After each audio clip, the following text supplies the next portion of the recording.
Hey, Goo Crew. It is Yuri Hauswald. I am here with another episode of Yakkin with Yuri.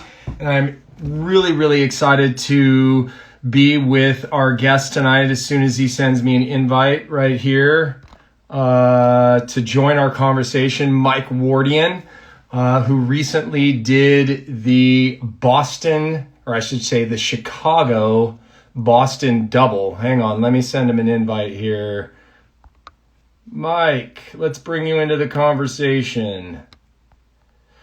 We recently returned from Sea Otter, which was super fun, where we got to relaunch our chews in a single serve package, the same ingredients, same formula, but in a smaller package, little mini bites. So hopefully some of you will start to see those on your shelf soon.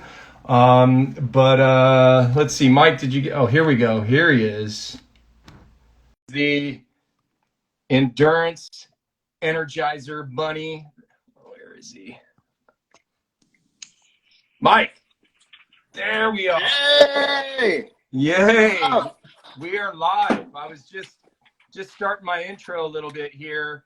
But let me continue with it. Thank you for joining us. We'll jump in. So for those of you out in the Goo Crew audience, this is Mike Wardian, all-time Goo athlete, one of my favorite folks to work with, whom I fondly call the Energizer Bunny of endurance sports. The guy never stops moving.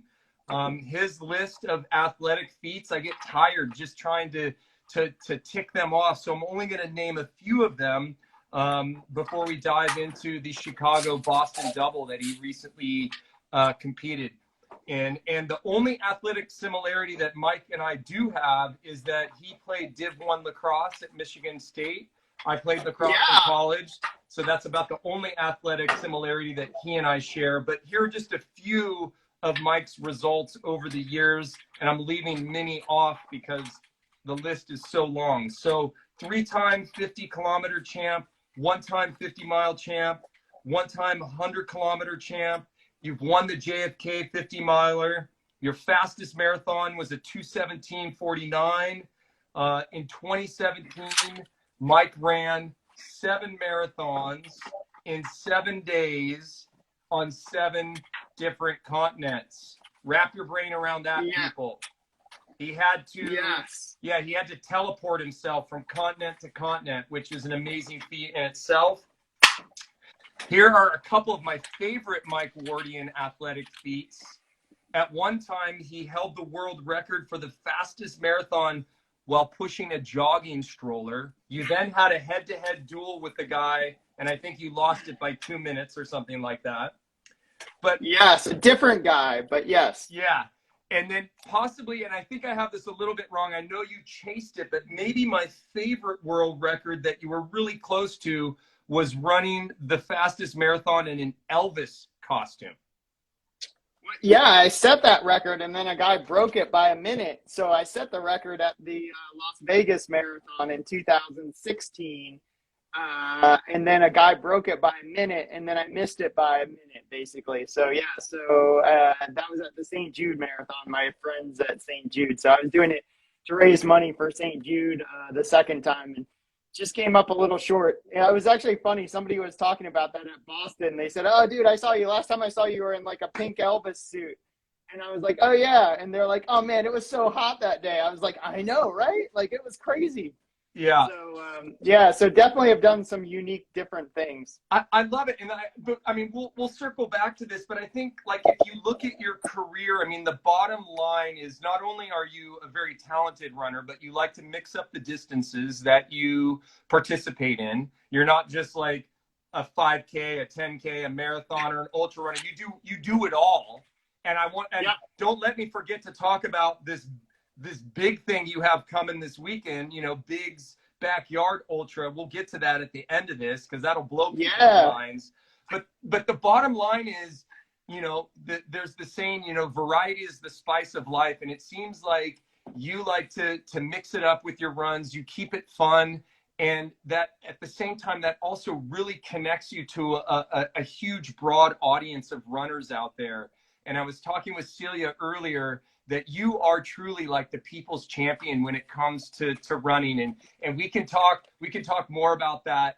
But I just want to give a tip of my hat to you for like really staying engaged with the audience out there when you're at events. I can't tell you how many social media posts I saw where somebody was like, oh my God, I got a selfie with Mike Wardian and he said hello to me. Or you've developed all these relationships with folks over the years. But we can come back to that. There's so much to talk about here. So first of all, you just knocked off the Chicago Marathon and then the Boston Marathon. Chicago, you were 250, 250. I didn't see your Boston time, but I know you were under 3.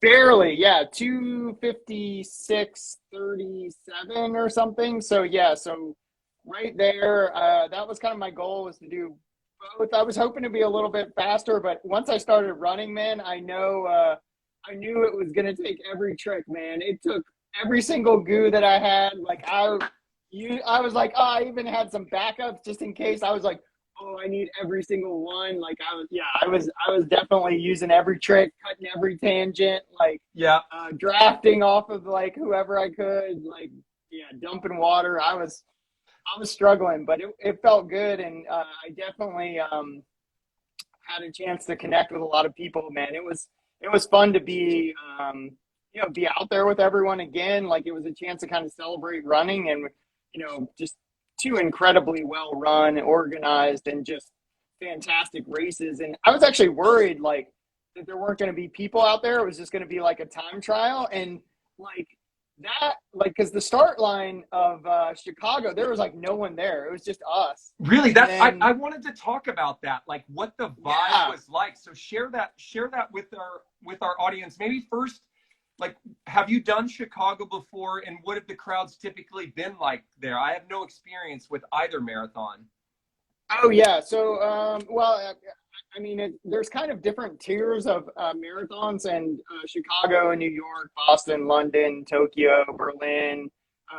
They're kind of like, they formed like this group called the World Marathon Majors, and they're just unbelievably well done. Like they get like, when you're running down the streets of Chicago, like there's 10 people deep the whole way, like screaming their heads off, with the signs that said like, I just pooped, or like, run like you stole something, or like, I trained all week to like hold this sign or something. Yeah. And so like they're just going, it's like pandemonium. And I was like, oh well, at least we're running, and there was a bunch of people there, so it was awesome just to like get to see people, especially like with everything that's been going on. It felt like you're just training, but you don't really know what you're training for a lot of the times, or you're just doing like a time trial on your own. Or I did a bunch of like FKTs, so like I was doing, I was still busy, as you said, like I was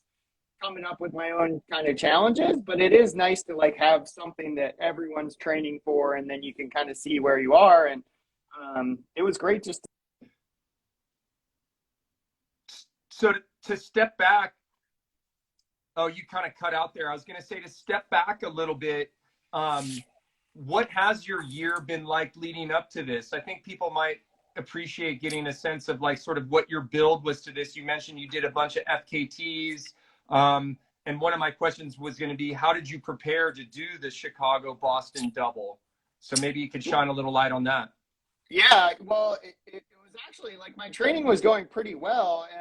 And then I did a trail running camp in Guatemala and ended up getting a little sick down there. And so my training was pretty much terrible like the last 2 months. Like I overcame that. And then I think you may have known, but my wife and one of our kids, Grant, ended up getting breakthrough COVID. So like we'd all been vaccinated, but still ended up getting COVID. So I didn't have it, but just having to try to make sure that they were okay. Like I was running, but it wasn't anything specific to marathon training. So I felt like I had strong legs, but I definitely was not sure how fast they were. And there's a difference between being able to know that you can go all day and being able to go at a certain pace. And so, it was I was going to find out, kind of where that top end speed was. And I did, and it wasn't where I thought it was, but it wasn't as bad as I thought it was either. So it's one of those things.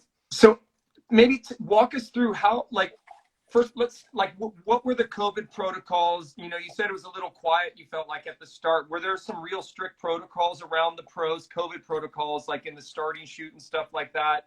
And then Oh, dude, it was legit. Yeah, man. Go ahead. It was like, for sure. Like, I don't know. You've been going to events and seeing what it's like. So I'm curious to see what you've learned. But like, this was like full on, like, you had a couple options. If you chose not to be vaccinated, you had to, like, it's kind of like the NBA or NHL or stuff. They make it really not easy for you if that's the choice that you've made. Like, you have to keep testing, like, daily, and then you have to take like a PCR test, and then all that has to be done before you can even come.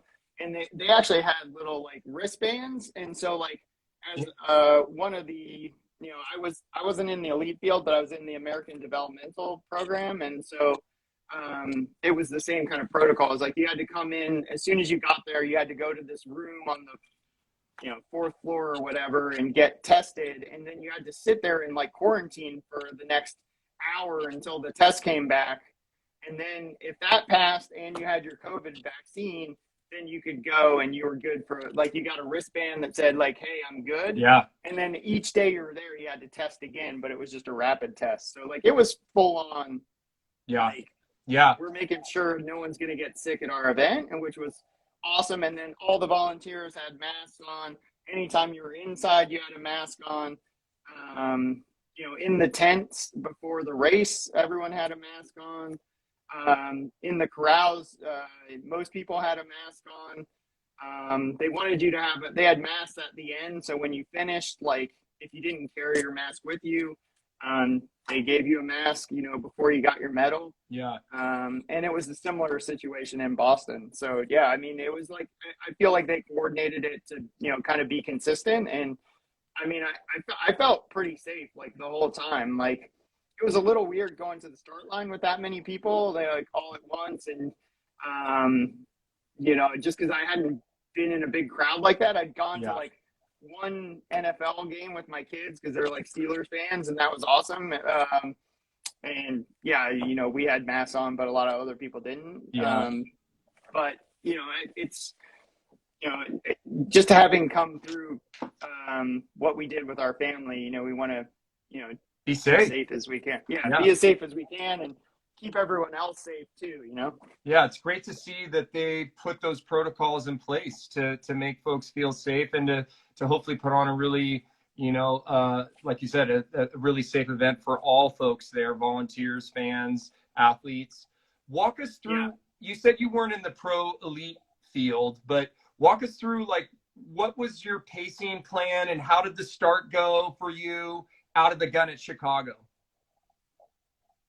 Yeah, it was weird. Like, I was like not feeling 100% like at the beginning, and so like I was like, oh, I don't know how this is gonna go. And I think it was probably more nerves than anything, which is crazy with all the races I've done all over the world. And but I still get nervous because I care, right? And so like I was really curious as to and usually I have a really good sense of what my fitness is. So like, I mean, I'm sure you've probably been in a situation like this where it's like, well, there are events here, and maybe I don't have the fitness that I want, but I have the fitness that I have, and I'm going to see how it goes. And so I went out pretty conservative. I figured, like, hey, if I just run 6 minutes per mile, like, I should be okay for a while, and let's just see how this feels. And it felt pretty good. And so I was like, I'm just going to keep doing this until I can. And I think I lasted till like 14 or 15 miles and started to slide a little bit, but that was fine given the conditions. I was like, okay. And based on my training, I was like, okay, this is good. And I just kept taking goos as much as I could, dude. Yeah. Like I brought 6, and I probably wish I would have had 10. So like for Boston, I had 10, Yeah.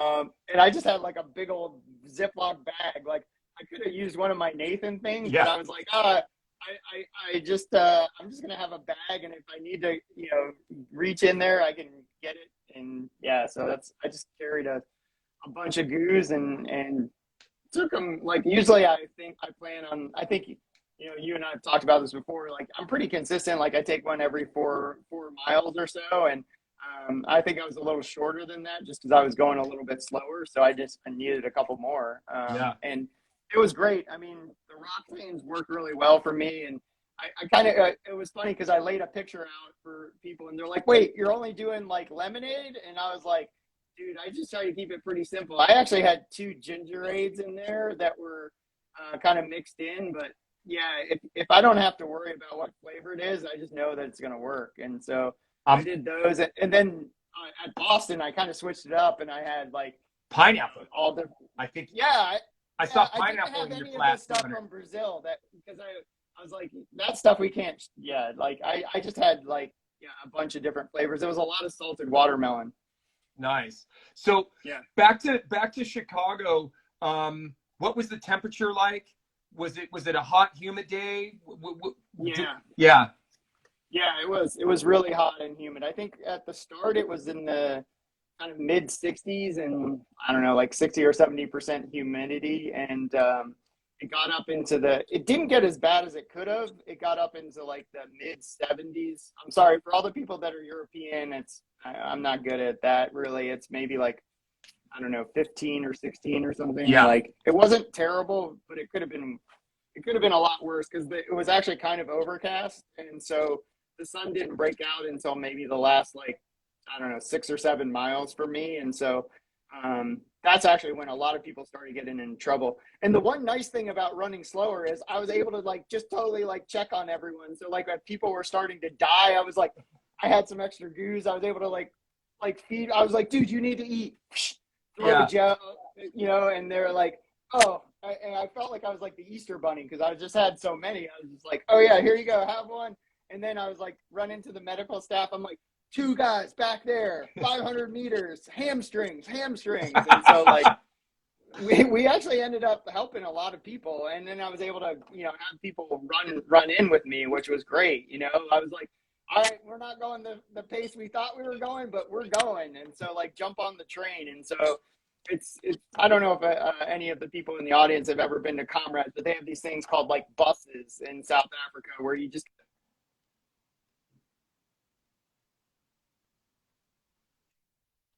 let's go, come on, we're going. And it was great. We were able to get a lot of people and it helped me too. This is why one of the examples why you're the people's champion, because you're cheering other folks on, you're looking out for other people's well-being, you're helping them out. That's, I mean, just one of the many reasons why people like are, they're such huge fans of yours. I mean, we've already had a few people comment like, oh, I got to say hi to you at one of Boston or Chicago. I mean, it makes an impact. So I have a question about hydration. How were they manning that? Were you like, because I know like water pickup at a marathon, there's a lot of hands going through there. So how did they do that at Chicago?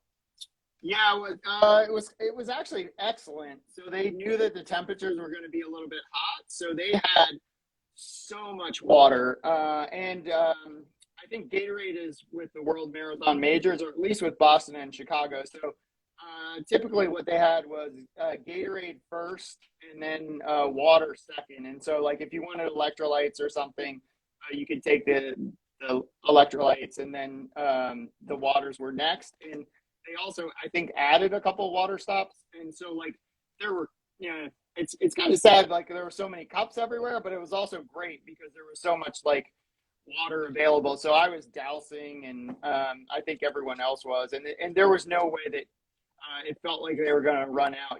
Sometimes you go to a race and you're like, oh, if I take this cup, like someone behind me is not going to get it. But it was really well done. And it was long tables, chock full of hydration.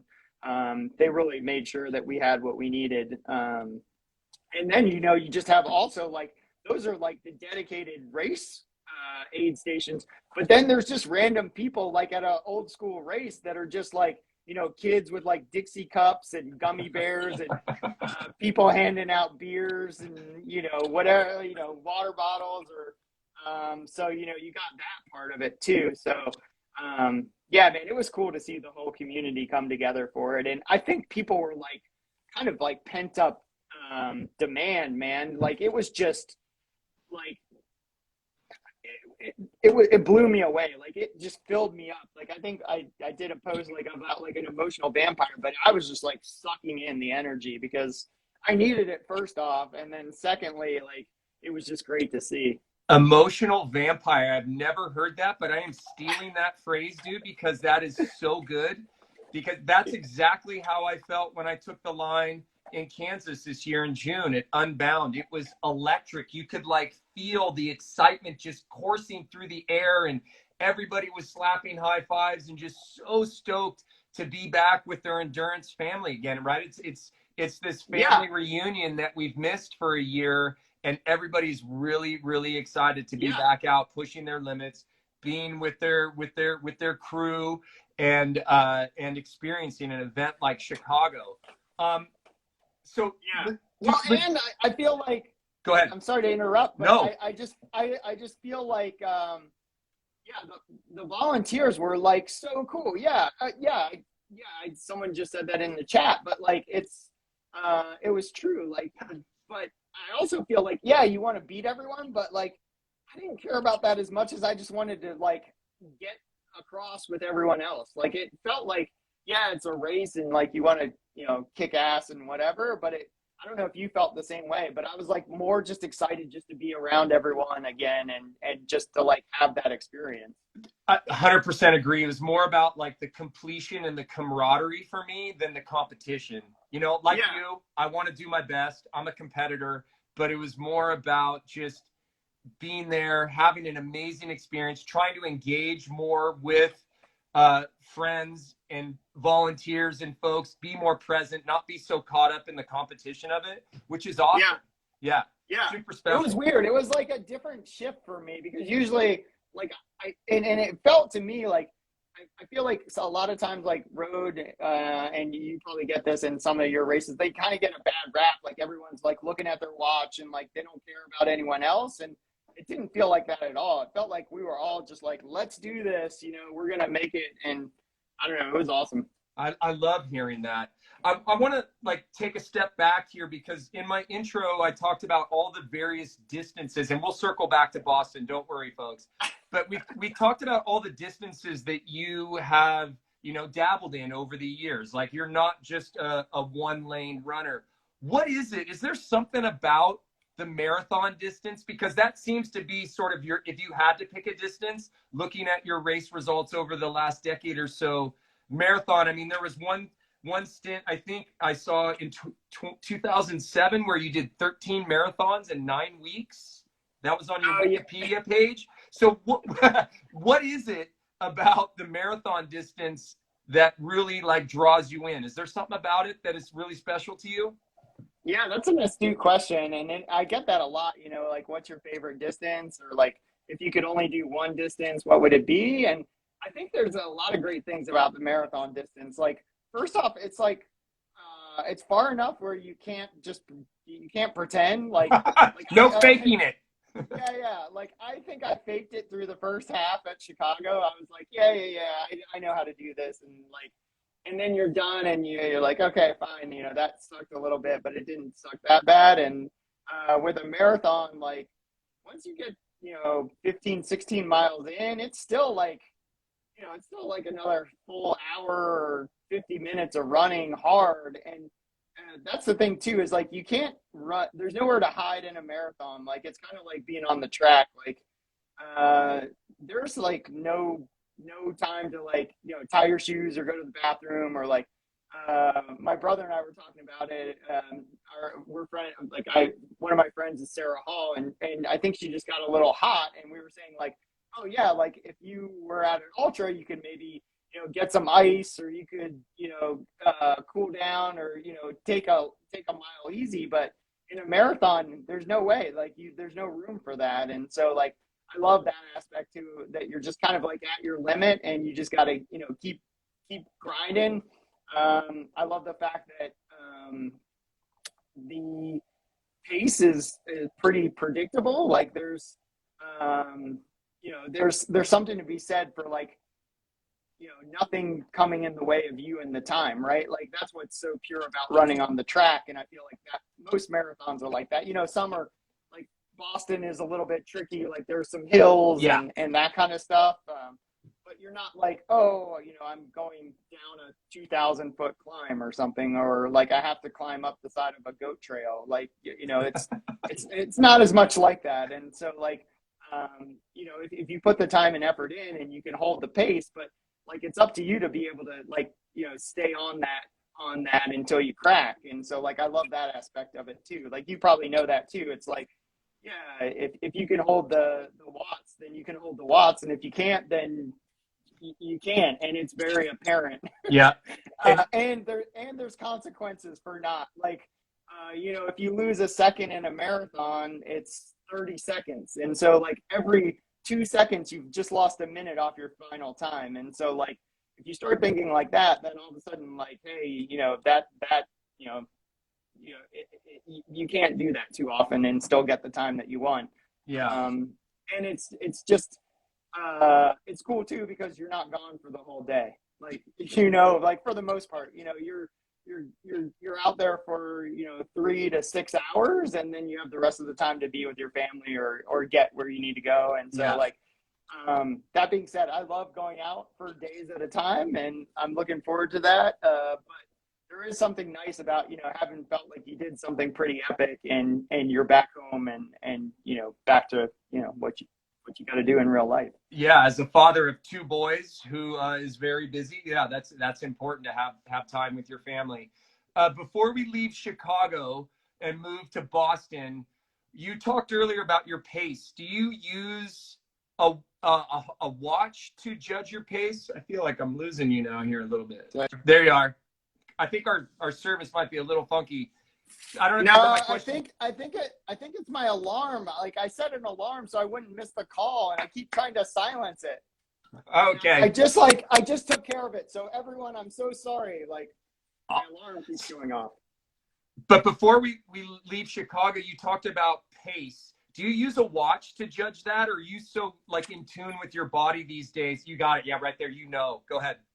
Yeah. So I use a watch, but it was cool because I used it the first day, and then at Boston, I never looked at it the whole time. And I was like 3 minutes from where I was the day before. And so like, I definitely use it, and I find it as a great tool. I use like a Polar, so it's got a really good like heart rate. But it was actually funny because it came to me later and was like, your heart rate was above your maximum heart rate. So should we increase your maximum heart rate? Because you were really struggling, I think. So so that was actually... You're like, how do I turn that function off that wide? I don't want to hear that. Yeah. No. Well, it's actually funny. I don't know if you've raced guys who like actually have it audible. And so when you're racing them, you can tell when they're getting to their limit. And so like I raced this guy at Marathon des Sables, and for like 3 days, I would just like run him to his limit, and I'd be like, oh, you're about to slow down because I hear your thing.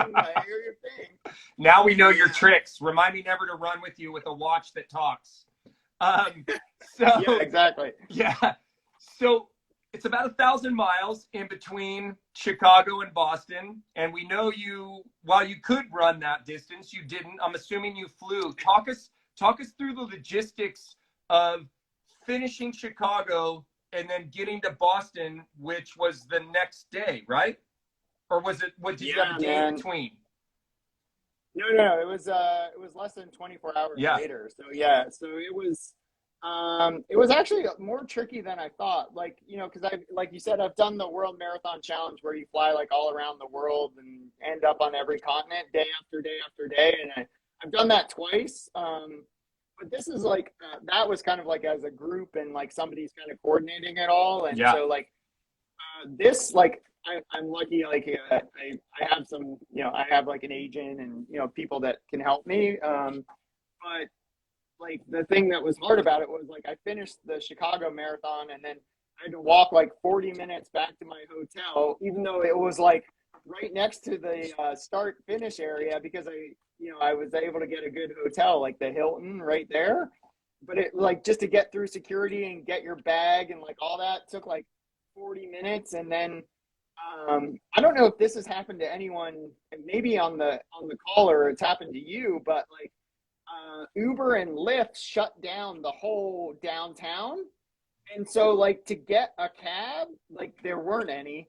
And to get like picked up by Uber and Lyft, I had to walk like 2 miles. Well, it keeps getting longer. It was probably like a mile and a half, but like I had to walk like out of the radius of the circle. And so like, yeah, I just like it took me like 2 hours to get to the place where I could get a cab and Yeah.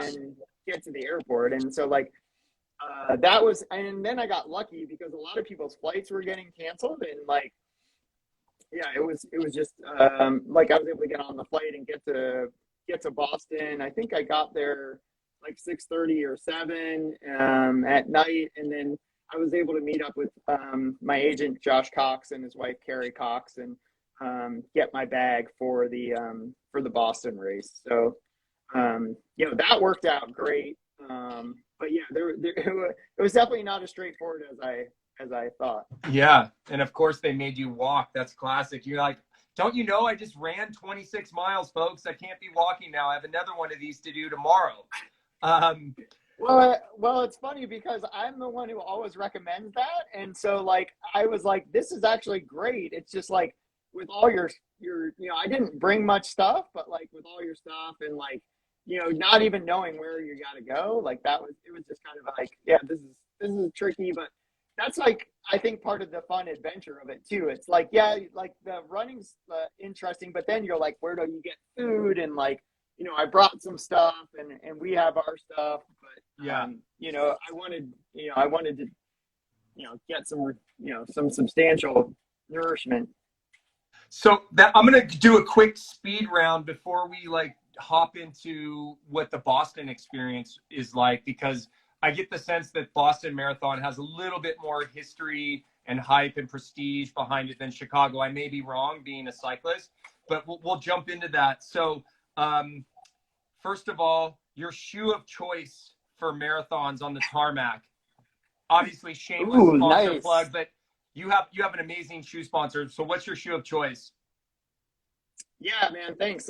Thanks for the softball. I run for Hoka One, and I actually used a brand new shoe, the Bondi X Carbon for Chicago. And I did that because I knew I had Austin the next day, and then I have this race Big Backyard coming up. They also have like the Carbon X.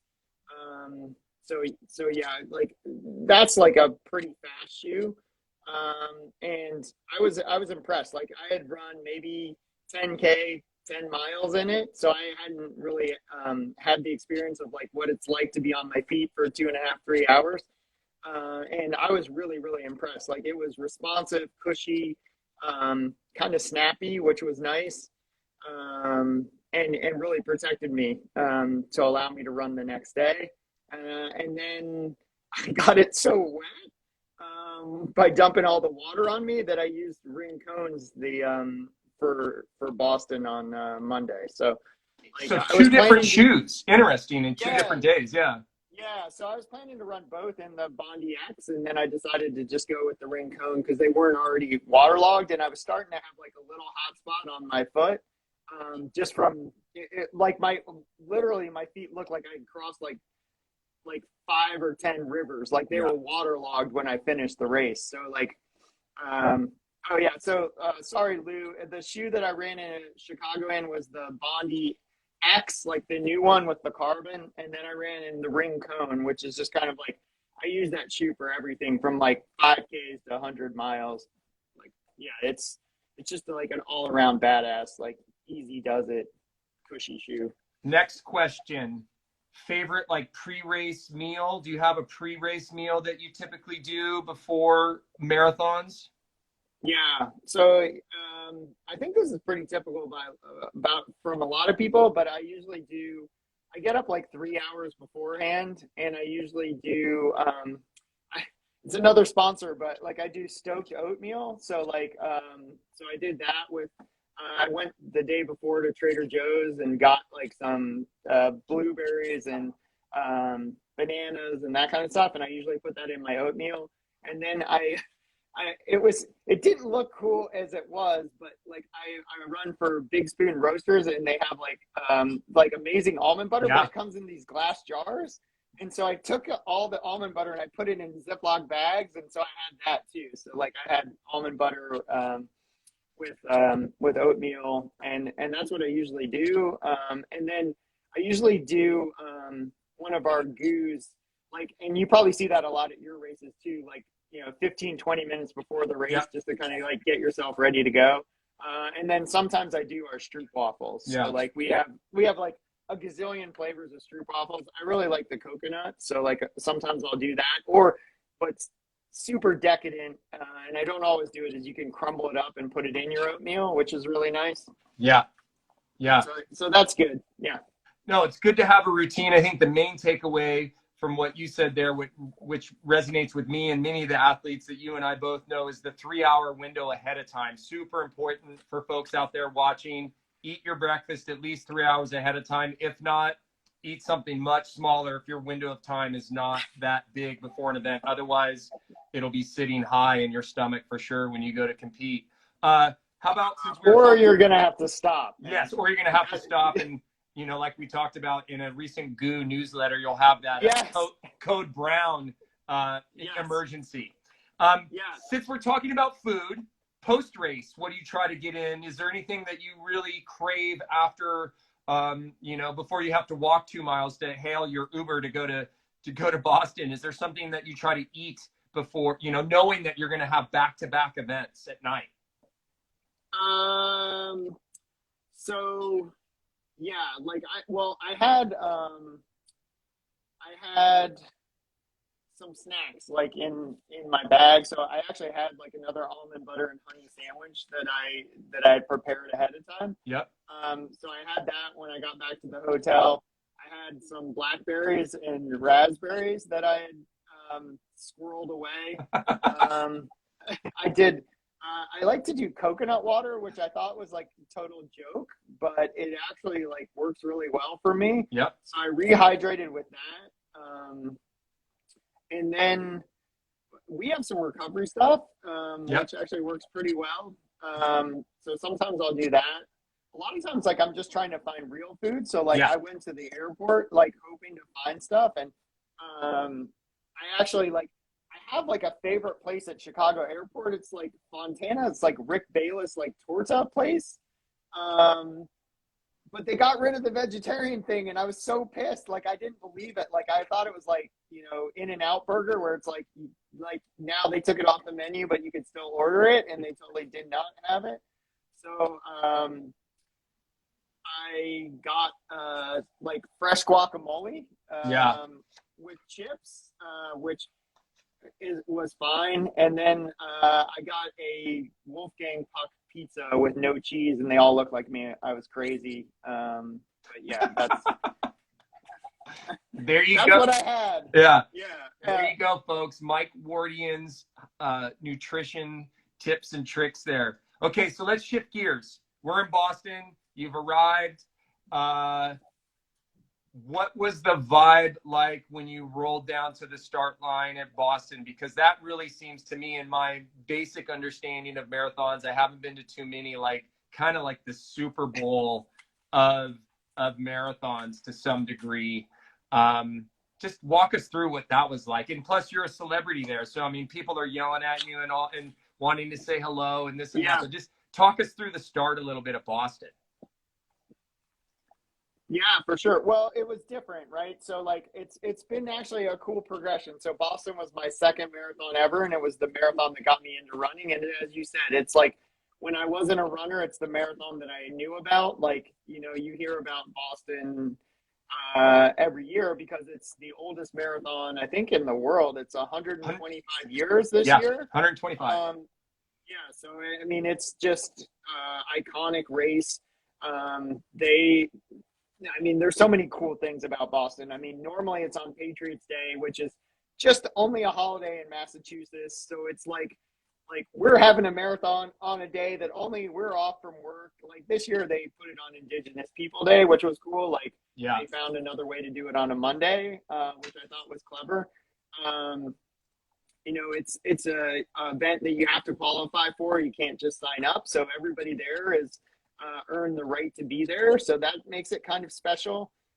Some people spend like their whole life trying to qualify for Boston. I was lucky to be able to do it. I think this was my 18th or 19th time. So like man. Yeah, it's like I don't normally repeat races a lot. Like I do, some races, but it's for me it's been a real crucial part of like it changed my life really. Like I wouldn't be here today if it wasn't for the Boston Marathon. So like I have a real special place in my heart for it, and yeah, everybody is so excited. Like the atmosphere is like I'm going to steal your word, but you said it. It's like electric, man. Yeah. Like you can just feel the energy coming off people. Everybody's like, this is the focus of most people's training for the entire year, right? So like this is the day, right? They've been waiting for, and everybody's prepared and they want to get after it.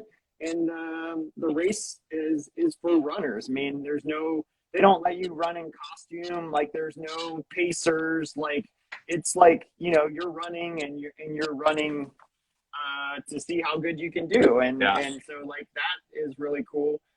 This year it was a little different, like, and so I started out like as a normal runner, and then went on to the elite side, and this year since I was doing Chicago, I wasn't like, hey, I'm going to take an elite bib, right? That doesn't make sense if you're not going to be at your top form, and so I went out with everybody else on the buses. And is that staged? Are you staged differently? Do they stagger the starts? Yes. Excuse my ignorance. Yeah. So it used to be that they've done it a couple different ways. Usually the wheelchair athletes go first. I don't know if it's the same in the cycling events, but usually it's like the wheelchair athletes, and then they have like they do so many cool things. Like it's like a championship race also for like visually impaired and Achilles athletes. So like people that have maybe limitations on different parts of their person, and so like they have a category for that, and it's actually like they actually put like resources and stuff behind it, and so they start and then they have the women I think started, and then the elite men started this year, which was different. Before they used to have the ladies go first and then the men, and I think they changed that this year. And then this year they also had the first time ever like a rolling start. So like usually they have you like A corral, B corral, C corral, D, E, as back, and they start like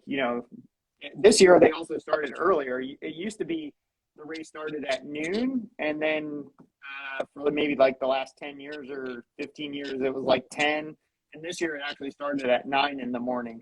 And so they picked us up at like 7:15, and it's like an hour and 10-minute ride to the start. So we got there at like 8:30. So I was telling my wife, like she's been there so many times with me and friends. It's like basically I got off the bus, like you said, like I went to the bathroom again for like the last time, like they take like you're not allowed to bring anything, so everyone wears like disposable clothes, which is pretty cool, and then they like collect them and donate them to like Salvation Army or like a shelter, and so that's pretty awesome. But I was like, I didn't bring enough clothes, so I was like taking the discarded clothes and like putting them on to like stay warm before the start, and basically I walked to the start line, and then it was like 3 minutes to go. Everyone's high-fiving, like, hey, I haven't seen you in a while. And then it was like, let's go. And so that's how it works. And this year you could just start whenever you wanted. So I didn't have to start right at 9. They just did it on chip time. And so like I could have started at 9:30 or something. So yeah, I don't know, if I like that more or a lot, but it was awesome because you get to run with people you might not normally be with. Yeah, a question on that? Did you notice a big difference? Because I'm assuming in years past you've maybe gone out with the elites, right? Was this the first year you went out in a different field? And obviously pacing is going to be different, but was there like a different vibe for you being in a different corral? I mean, I would imagine, and I'm just projecting a little bit, it might have been like a little bit of relief, like you could relax a little bit more. And take in the experience a bit more, but I want to hear from you. Like, what was the difference there between the two different Yeah, starts? I mean, yeah, for sure. I mean, like if you're in the elite crowd, you know, everybody's doing strides and like it's actually pretty cool. Like you go to the Korean church, which is right by the start finish area, and you like, you know, there's like, you know, food and massage therapists and everything like that, and then most people warm up behind it, and like, you know, you go to the bathroom or whatever, and then you go out and you know, everybody's, you know, there to try to win or to, you know, set an American record or something like that. And the vibe was, I wouldn't say it was that much different actually with everybody else. Like everybody's there to run as hard as they can, and everybody's a good runner. Like I was actually on the bus with a kid going out to the start, and he's like, "Any tips?" And I was like, this is probably going to be the first marathon where, like, if you slow down, you're going to get passed by like 1,000 people. Like, everybody at this race is really a good runner, and so, you know, you're in good company. You're going to have people to run with the whole way, and there's going to be fans the whole way. So, like, you know, be prepared to, you know, to go out and do it. And so, like, I knew that, you know, going in, and I was just kind of excited to you know, get a chance to be with everybody. And, you know, like you said, like a lot of people recognize me. And so like, I was able to take some selfies at the start, and even during the race, you know, some people carried their phones. And so, you know, taking pictures and, you know, yeah, it was really a treat. But the first mile, like I was in the, you know, first couple of rows, and my legs were just crampy and like just not good. So like it was, you know, it's kind of like you've probably done, you know, long races. If you get off the bike and then you know go to the bathroom or whatever, getting back on, the first couple of pedal strokes are a little bit rough. And so that first mile was a little bit rough, but it was funny. Like as the race got on, and this is what usually happens is, and that's why I say like it's good to keep moving, is like you start getting looser and looser, and you start feeling better, and then, you know, my gels and goos started kicking in, and then I was like, okay, I can do this, and then you just kind of feed off everybody else, and yeah, it was great. Oh, that's awesome. A couple quick questions, and then I want to transition to this big epic thing you have coming this weekend that's not Chicago or Boston, and I want to be respectful of your time because you're super generous. But I had a question for you. So did you have a finishing time like in mind? Like you wanted to stay under 3, but right? I mean, were you trying to beat your Chicago time, or was that even, you know, part of your game plan?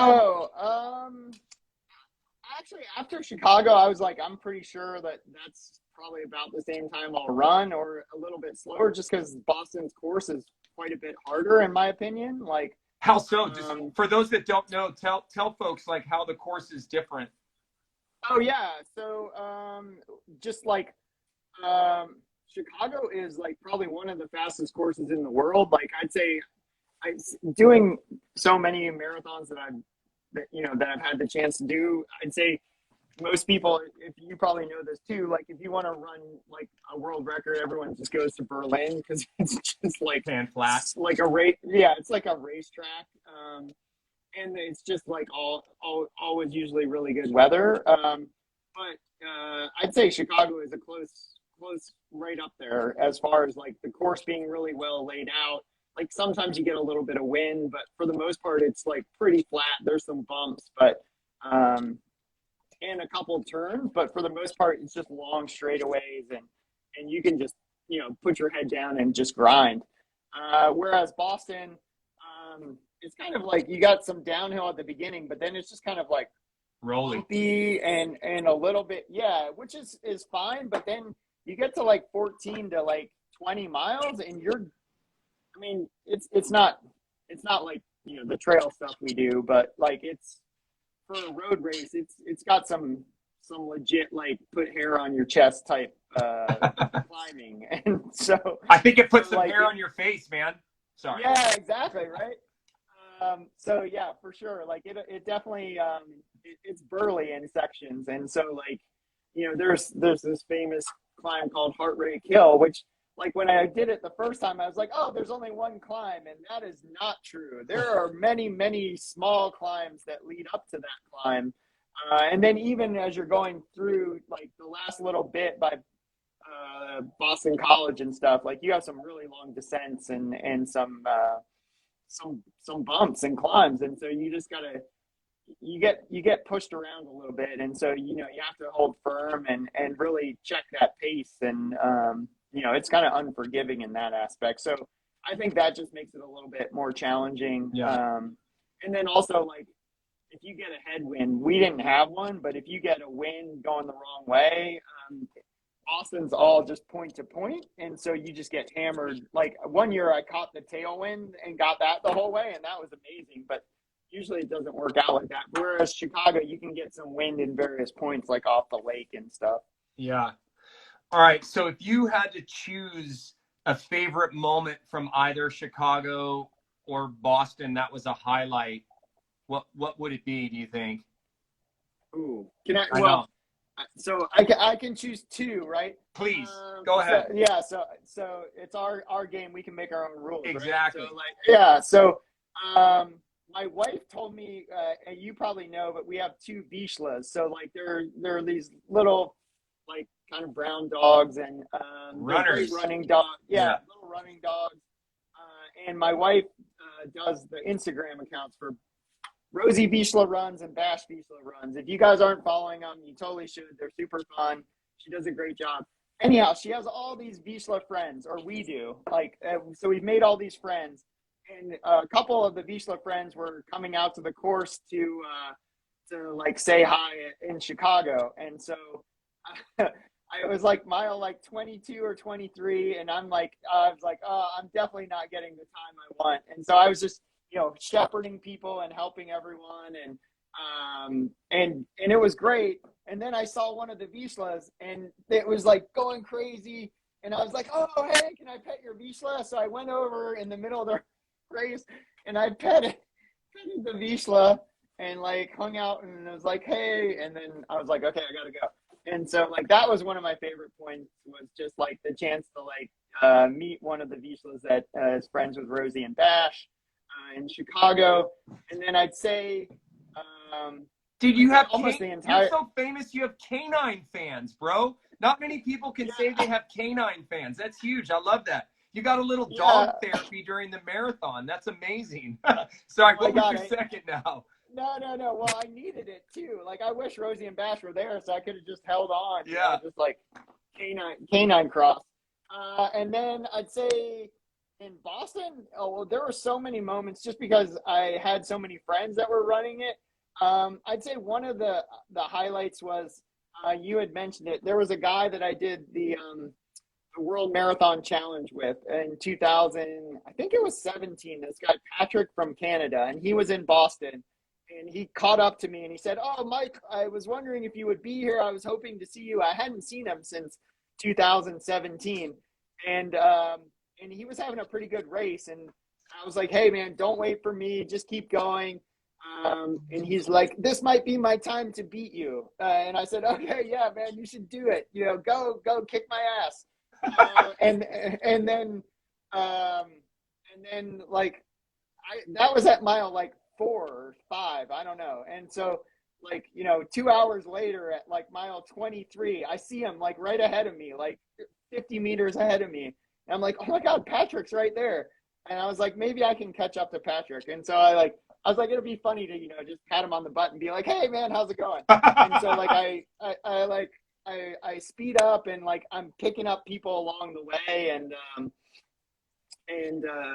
so I have like a little group of people that I've been running with the whole time. And then we catch up to Patrick, and it's like, now it's like 24 and a half miles. And so it's like, 3 or 4K to go. And he goes, oh, Michael. And he like tries to stay with me for a little bit. And then and I'm actually starting to feel better because, it's been getting longer, and I've been doing good on my goos, and they're like still working. And I'm like, oh man, I'm going to actually finish pretty strong. And so we get to like 25 miles, and he's like, you're going to beat me again, Michael. And I just keep going. And then we get to the finish line, and he comes over and he says, God damn it. Like, you got me. And I was like, dude, it was just cool to see you, man. I'm so glad we got a chance to reconnect. So I thought that was pretty cool. Like just to like The have the camaraderie. chance. Yeah. Yeah, exactly. If he would have beat me, I would have been fine. Like I Yeah. didn't care. But like it was just awesome that like it meant so much that we got a chance to just say hi and like it's not easy, especially like there's some places where you can travel back and forth, but for some reason getting to Canada is kind of a hassle right Yeah. now. So like It's yeah, tricky right now. I mean, all yeah, of what you have said today just sort of highlights this family reunion, this gathering again, this electric feeling of sharing experiences with the endurance community. And before I wrap up tonight, because I've already taken an hour of your time or near that, Mike, Gary Contrell came up with Big's Backyard Ultra. So I'm wondering if you could share with our audience. And we all know, those of you who know, Gary also created the Barkley Marathons, one of the most twisted events out there. What is Big's Backyard Ultra, and when are you doing it? And how can folks follow along this weekend? So give us a quick hit on that. yeah, man. I'll try to snap it down. So a lot of people might know him by Laz or Lazarus Yep. Lake. So like if you watch any of the Barkley, it's the same guy. He's like kind of like this Cigarette crazy smoker. rednecky looking, yeah, cigarette smoking redneck, which is funny because he's probably one of the smartest like guys that Yep. I've ever met. Like he's like one of those guys that like he's just incredible, and he really gives people the opportunity to kind of push themselves. And so he came up with um, an idea for this race where you basically run. Um, I'm going to keep it in like US, but you run basically 4.167 miles. So it's like a little over 6K or something every hour on the hour until everybody quits. And so it's basically, if anybody in the audience has done like, shot club, like Century Club, I think it used to be in like college where you drink like a shot of beer like every minute. But it's kind of like that, except you run. And it's every hour on the hour. And then, so what's weird about it is if you do 4 miles or 4.167 miles every hour for 24 hours, it equals 100 miles. So every 24 hours, you're doing 100 miles. And so like the other thing that's kind of weird about it is like you can't bank miles. So you can't like, run 8 miles and then sleep for an hour or something. Like every hour when it chimes, midnight or whatever it is, you have to start running again. And so, so it's kind of a cool race because like it doesn't favor anyone that's fast.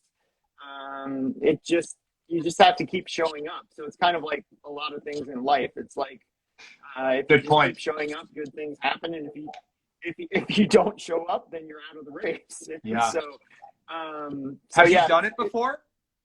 yeah, so I've only done it once, which is cool because it qualified me for this. The Big's Backyard is kind of the world championship. So this weekend it starts October 16th. I think it's 7 a.m. Central Time. So it's in a place called Bell Buckle, Tennessee, which is kind of like in the middle of Tennessee. And it's really literally around the dude's backyard. So like it starts in his front yard and you kind of run through his backyard and then you come back to the front yard. And so like and he's got you've got like little tents and so basically like you can have one person help you at a time. And so I have my friend Phil and my friend Tom, and they're just going to switch off like a pit crew. And hopefully we're going to be out there. I think last time I did it, I lasted 63 hours and ended up winning. I did like 263 miles or something. Oh my. Which is like sounds pretty impressive, but then the people that are coming to the race have done like 280 miles or 300 miles. And so like there's pretty famous runners like Maggie Guterol and Courtney DeWalter, Yeah. and some Europeans. The trouble is a lot of the Europeans are having trouble getting in. So hopefully it's going to be a little smaller field than we thought, but it should be pretty awesome. And one of the highlights I think is the guy that helped me run across Israel, a guy named Zoli, is going to be running running a crew for one of the Israeli guys. So How so cool yeah, is it'll be that? really exciting to get. The Oh man, it's gonna be interconnectedness, awesome. I right? Of haven't. the Yeah, endurance family. That's so cool. yeah, yeah. It'll be great, man. I haven't seen him since 2019, so it'll be really good to catch up with him and the other people. And I'm looking forward to really just having a chance to like run for a long time. And I've got everybody sorted at work and home, and everyone's healthy, and so it'll be there's something pretty. And I think you know this from some of your events. There's something nice about just having to do like keeping it very simple. Like all I got to do is just keep getting to the start line, and like Yep.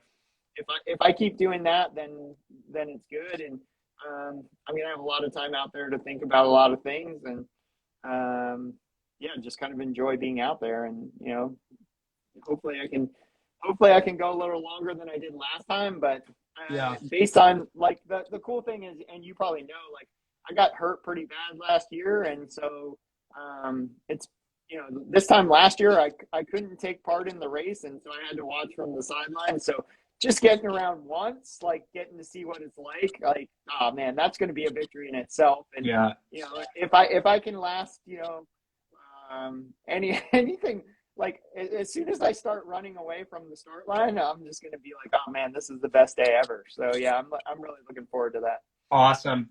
So if folks want to follow you, what's the best place to follow and cheer you on, do you think? I think that the cell reception is going to be pretty sketchy from the sounds of it, but supposedly they're going to be live streaming it. So hopefully I can put something out on my social media later this week for where to go.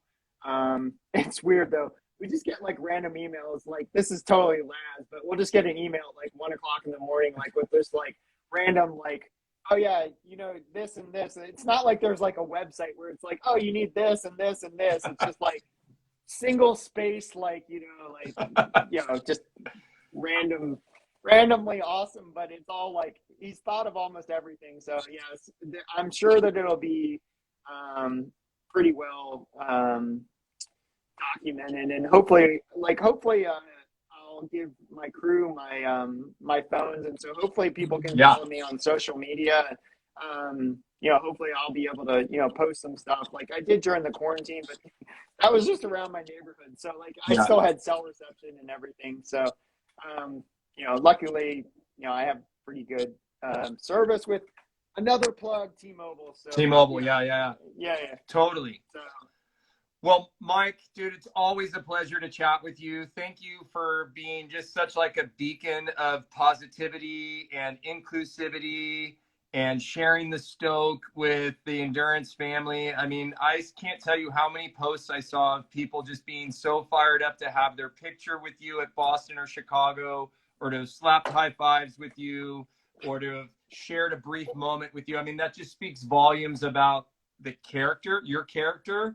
And then on top of that, you overlay your amazing athletic achievements. I mean, keep getting after it. I didn't even bring up some of the questions I was going to talk about, like aging athletes as we get older, but we won't even go there because age is just a number. It doesn't really matter. So to the GOO audience out there, follow Mike this weekend. Let's cheer him on as he runs as many 4.162 laps as he can. Thank you for your actually. Well, if you want to say the proper thing, it's called a yard. So each time you do, yeah. So it's really cool. So instead of like them calling laps, so each time you do it, it's called a yard. So each 4.167 is 1 yard. So if I do one, that's 4, and so it's kind of like I didn't know that actually when I did the first one. I was like, whatever, dude, it's miles. But like, it's actually called a yard. I just learned this. So like, we're all learning together. But yeah, it's perfect. It's pretty cool. So hopefully we can do a bunch of yards, and like, there's some other weird stuff like during the day you run on the trail, and at night you switch to the road. So that kind of makes it like this unique dynamic where you have to kind of be interchangeable. And so like, yeah, it's going to be really good. There's going to be so many good people to learn from, and I'm looking forward to the experience for sure. And thanks guys for supporting me. Like I don't know if if everyone knows this, but you guys have been probably my first supporter ever. So like I have a poster of me in the Washingtonian magazine from like 1998, and I have like a goo patch that I like stuck to my singlet. Like so, like it's been cool to be a part of the goo crew for such a long time, and Yeah. I really just it's cool to see how much you guys have been innovating and supporting the sport. So thanks for that. Our pleasure, man. You are family. You're part of our endurance family for sure. And we love following along and cheering and supporting your exploits and appreciate the give back that you give us. So folks out there, give some big hearty cheers to Mike as he gets all the yards this weekend. Thank you for tuning in to another episode of Yakkin with Yuri. Mike, give my regards to the family. High fives to the boys. Thank you. And dude, have so much fun, and thank you for sharing your Chicago and Boston experiences with us. I really appreciate it, man. Thank you. Thanks, guys. Ciao. All right. Bye. Bye. Bye. Bye. Well, maybe. I'm trying to. Oh, here we go. Yeah, wait. Can we? I don't know if we can stop it. We can't.